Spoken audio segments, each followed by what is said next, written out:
Damos comienzo a una nueva clase del curso Introducción a los Cuidados Paliativos Pediátricos. En esta clase nos vamos a centrar en la comunicación en cuidados paliativos pediátricos. Mi nombre es Analia Dos Reis, soy licenciada en Psicología de la Unidad de Cuidados Paliativos Pediátricos del Centro Hospitalario Pereira Rosell. Los objetivos de aprendizaje para esta clase serán conocer aspectos importantes para favorecer una comunicación efectiva en cuidados paliativos pediátricos y por otro lado conocer los protocolos de comunicación de malas noticias. La comunicación atraviesa cada una de las dimensiones del trabajo que realizamos en cuidados paliativos pediátricos. Estas dimensiones son el control de síntomas, la comunicación, el apoyo psicosocial y espiritual y la toma de decisiones. Todo este trabajo y este abordaje realizado desde un trabajo en equipo y coordinadamente. Es gracias a esta comunicación que el niño y la familia pueden comprender la enfermedad y sus consecuencias y tomar las mejores decisiones con respecto al cuidado. Y el equipo de salud logra de esta manera establecer estrategias personalizadas que permiten realizar un cuidado centrado en la familia de acuerdo a los valores, las creencias y las preferencias de cada una de ellas. Cada uno de nosotros construye su propia realidad que es distinta para cada uno de nosotros. Es en función de esa construcción y de esa captación de la realidad cómo nos comunicamos. Podemos decir entonces que el significado de las palabras está en las personas y no en las palabras, está en la forma en cómo captamos, cómo interpretamos y cómo proyectamos lo que captamos del otro. Entonces, decimos que la comunicación es un proceso continuo y dinámico, que la comunicación es un intercambio, una interacción de un mensaje entre dos o más personas que le da sentido a las acciones humanas y que todo comportamiento es comunicación y toda comunicación afecta a su vez al comportamiento. Decimos que es imposible no comunicar porque toda conducta tiene un mensaje y esa conducta a su vez influye en el otro que responde también con una conducta que tiene un mensaje. Es así que entonces se da la interacción. Toda conducta es comunicación. Aunque me lo propongan, no puedo no comunicar porque no hay una no conducta. Entonces decimos que la comunicación es bidireccional, que cada uno de los interlocutores intenta ver las cosas desde la perspectiva del otro. Es un proceso, decimos, de influencia mutua.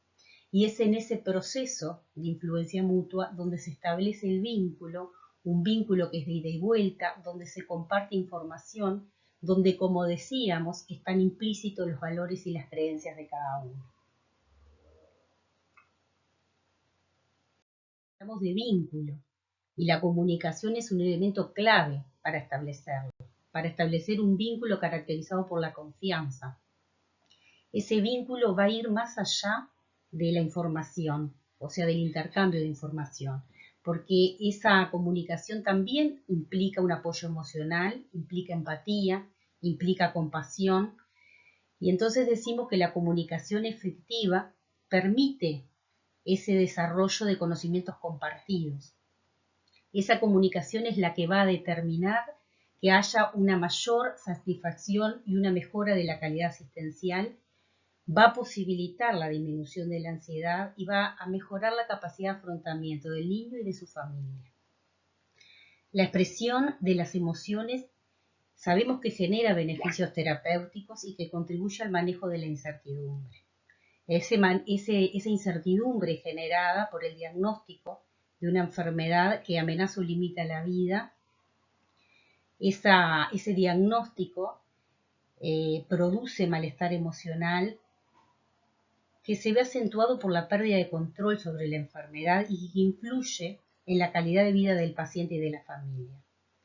Pero también debemos decir que es importante cómo comunicamos, porque la sobreinformación o un encarnizamiento informativo, incongruencias en la comunicación, también de alguna manera hace que esa incertidumbre aumente. Entonces debemos de tener en cuenta que la comunicación, vista desde la perspectiva del paciente y su familia, el compartir e intercambiar información, permite alcanzar acuerdos sobre problemas y planes de tratamiento, pero también habilita la toma de decisiones compartidas. Esto va a mejorar la adherencia a los tratamientos y, como decíamos, el manejo de la incertidumbre. Va a favorecer el autocuidado. Favorecer entonces el autocuidado, reconociendo que la familia es un recurso esencial de apoyo y fortaleza para el niño.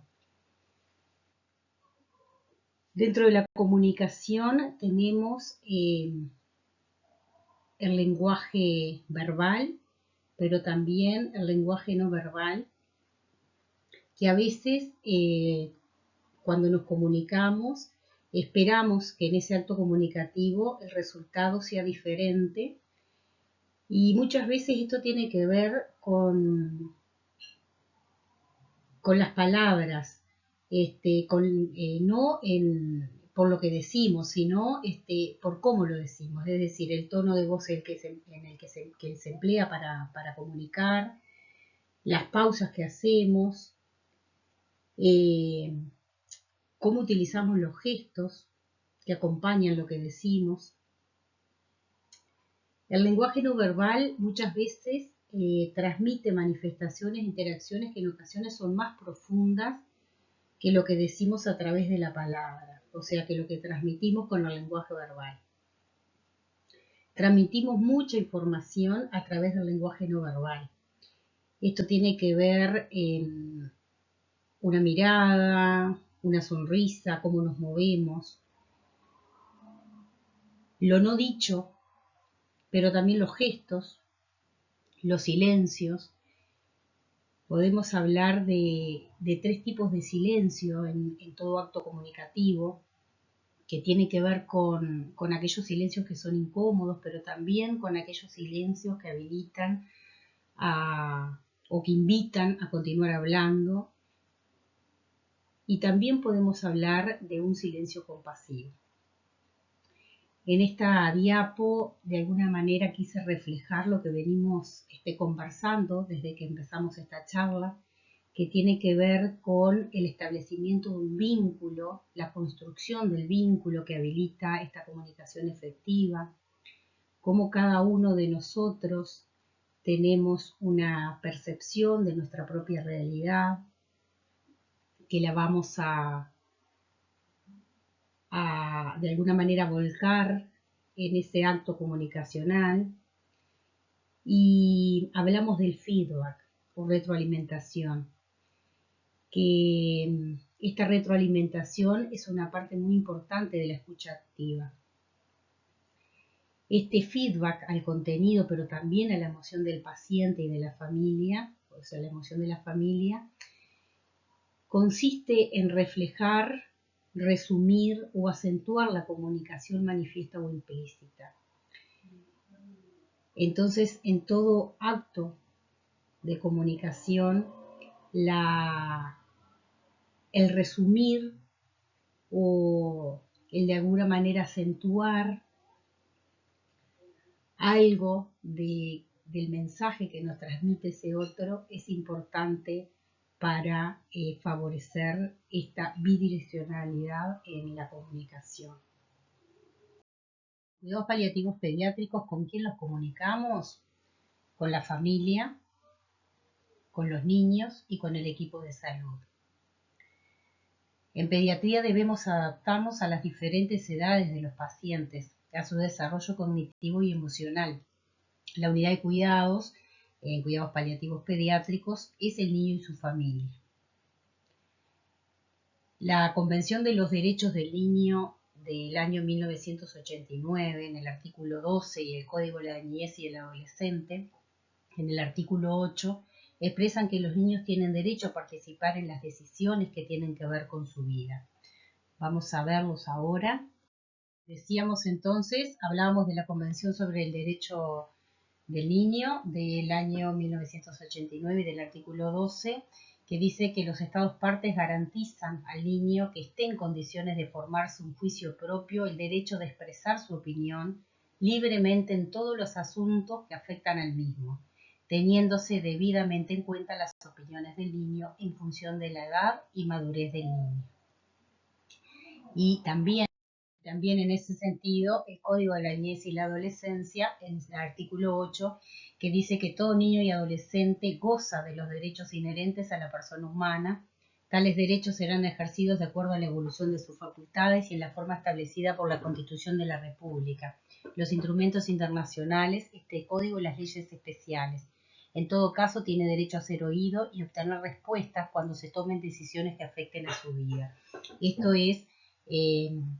obviamente que de acuerdo a la evolución y a las facultades de cada niño. En ese mismo sentido, no es lo mismo que nos comuniquemos con un bebé que con un adolescente.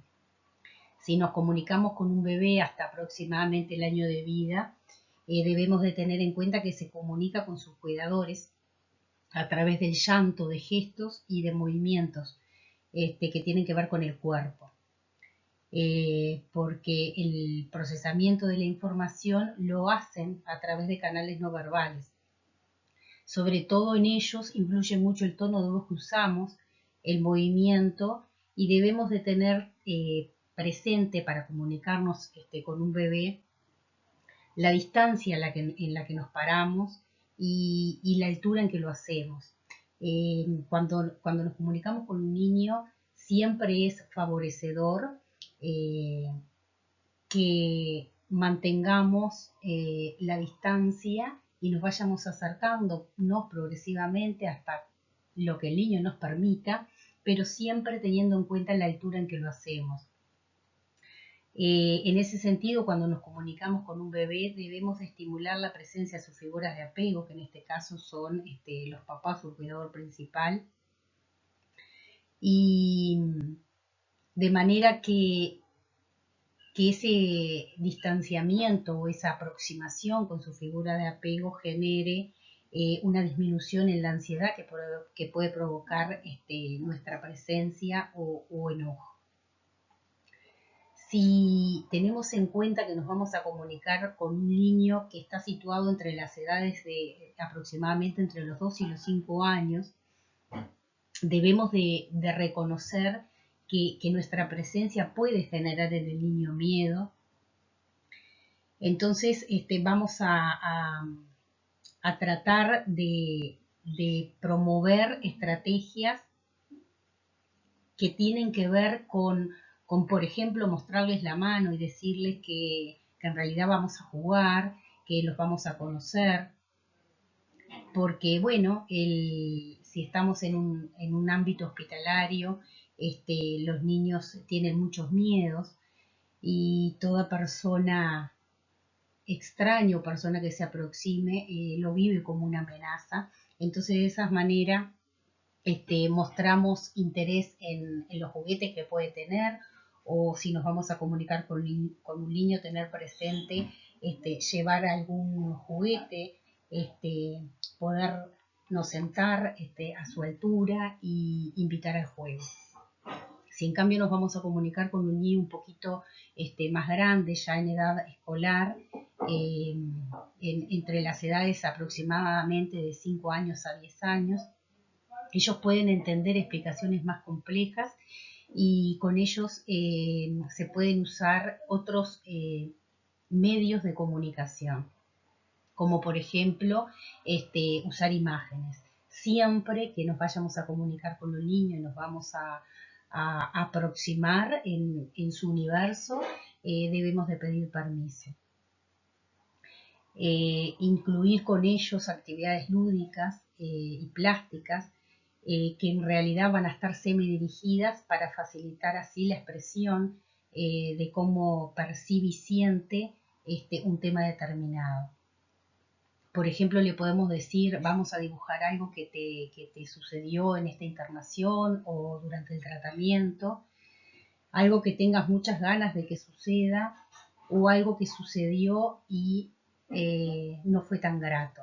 Entonces ahí de esa manera poder identificar qué sentimientos prevalecen en las diferentes situaciones.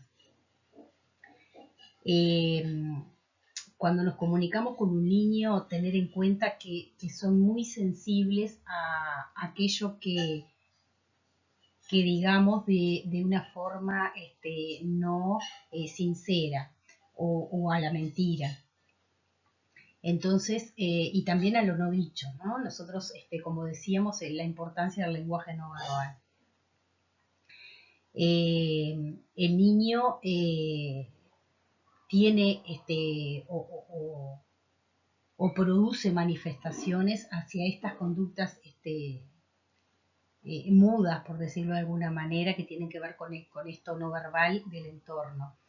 Y estas manifestaciones de conductas que son vividas con mucho miedo, van a repercutir en el psiquismo del niño. Entonces, más allá de que podamos conocer y cómo podemos comunicarnos con el niño según la edad, siempre esa comunicación va a estar orientada a apoyar al niño, a ayudarlo a que pueda comprender qué es lo que está pasando a su alrededor y en su entorno. Podemos usar para esta comunicación películas, cuentos que van a facilitar sin duda esta comunicación. Si estamos frente a un adolescente, ahí tener en cuenta que las características propias de la adolescencia y alentarlos a discutir juntos las metas de su cuidado y favorecer la toma de decisiones compartidas, siempre conociendo sus preocupaciones, sus miedos y de alguna manera conocer cuáles son aquellas circunstancias o cuáles son sus esperanzas. Entonces, cuando nos comunicamos con el niño, tener en cuenta la importancia de diferentes elementos que favorezcan la comunicación, dar mensajes claros, promoviendo siempre una actitud segura y de confianza, que el lenguaje se acorde a la edad del niño y que sea lo más simple posible, de acuerdo a su nivel cognitivo, darles tiempo. Los niños necesitan ese tiempo para adaptarse y para entender nuestra presencia, que esa información sea gradual, la utilización, como decíamos entonces, de otras herramientas que habiliten la comunicación y siempre permitir a los niños expresar sus sentimientos. Como segundo objetivo de la charla de hoy, nos habíamos planteado conocer un protocolo para informar malas noticias, pero entonces nos tenemos que preguntar qué es una mala noticia. Y la mala noticia es aquella que drástica y negativamente altera la perspectiva del paciente y su familia en relación a su presente y a su futuro. ¿Cuáles pueden ser estas malas noticias? Bueno, puede ser un diagnóstico de una enfermedad que limita o amenaza la vida. Puede ser la información del fracaso de un tratamiento. Puede ser también la recaída de una enfermedad o una complicación. También el planteo y las conversaciones destinadas a la adecuación del esfuerzo terapéutico. A veces en la adolescencia un embarazo. Puede ser también una decisión judicial, pero también un error. ¿Y por qué es una mala noticia? Porque, bueno, esa información irrumpe en la vida del niño y de su familia y produce un quiebre en su cotidianeidad. Un derrumbe del proyecto de vida y un quiebre en la biografía de ese niño y de esa familia. Y entonces, para el profesional es difícil dar malas noticias, porque a veces no encuentran las palabras adecuadas o por el miedo a provocar dolor, al dolor que genera en el otro, y ese dolor también duele a quien informa, pero también el miedo al contacto con las emociones del otro, y esas emociones angustian, y también por no contar con las habilidades para llevar adelante esta información de malas noticias. Entonces ahora vamos a centrarnos en los pasos de Bookman, que es un protocolo donde estandariza los pasos a seguir para dar malas noticias.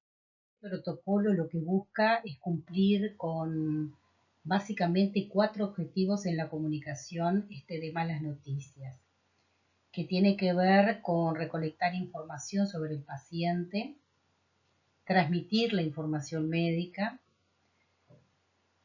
dar apoyo al paciente y a su familia, y obtener la colaboración del paciente y de la familia en el desarrollo de estrategias o planes de tratamiento para el futuro.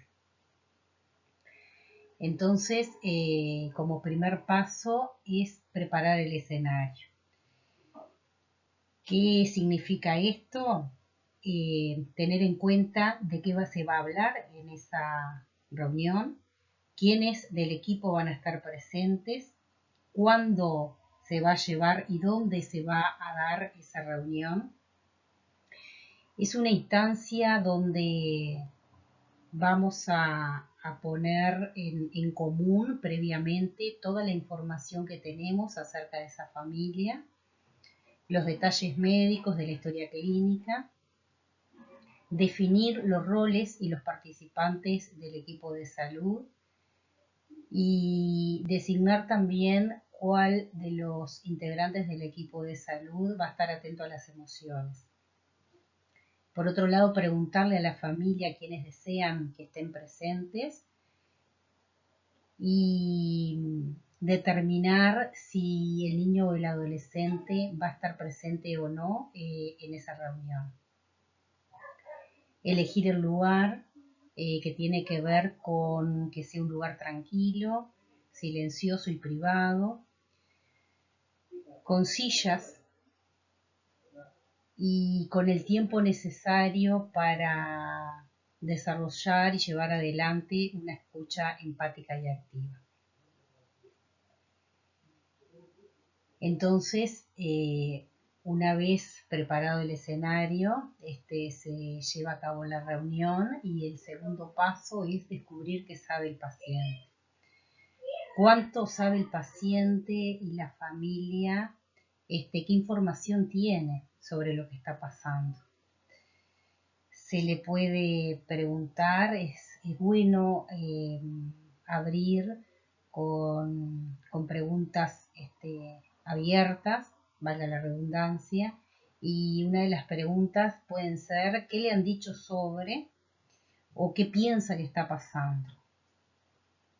De esa manera el paciente nos aproxima a lo que percibe y lo que sabe de lo que está sucediendo. El tercer paso es reconocer qué y cuánto quiere saber el paciente. Y en ese sentido es bueno preguntar cómo les gusta recibir la información, cuánto quieren saber, y pasamos al siguiente paso, que tiene que ver con, ahí sí, compartir la información. Este punto tiene que ver con el intercambio. Tiene que ver con que esa información va a irse dosificando de acuerdo al punto anterior. Hay que tener en cuenta, como decíamos en el inicio, todo lo que tiene que ver con la comunicación no verbal, la importancia de respetar los silencios, como hablamos en en diapositivas anteriores, estos silencios que invitan a continuar hablando, o estos silencios más compasivos, o bueno, porque no silencios incómodos, y ahí poder reconocerlos y poderle también darle un espacio.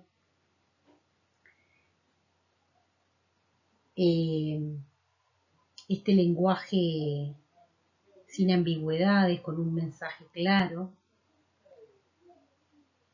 y de alguna manera en este intercambio también poder anticipar y poder decirle al otro, me preocupa, o tengo información que me gustaría compartir, ojalá pudiera informarle o decirle otra cosa,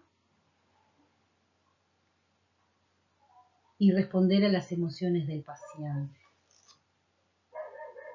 Reconocerlas en un principio y reconocer también qué nos pasa a nosotros. Esa respuesta va a estar condicionada por esa escucha y por estar presentes y no obturar la comunicación. Y por último, el cierre y los próximos pasos, que no por ser el último paso no es de suma importancia, porque de alguna manera este último paso va a determinar cómo se sigue, va a permitir resumir y planificar encuentros sucesivos, y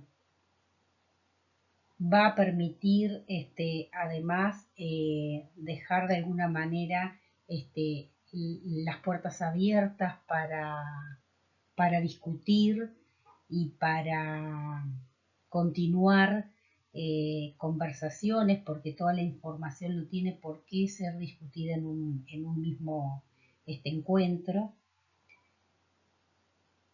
Y nos permite además asegurar el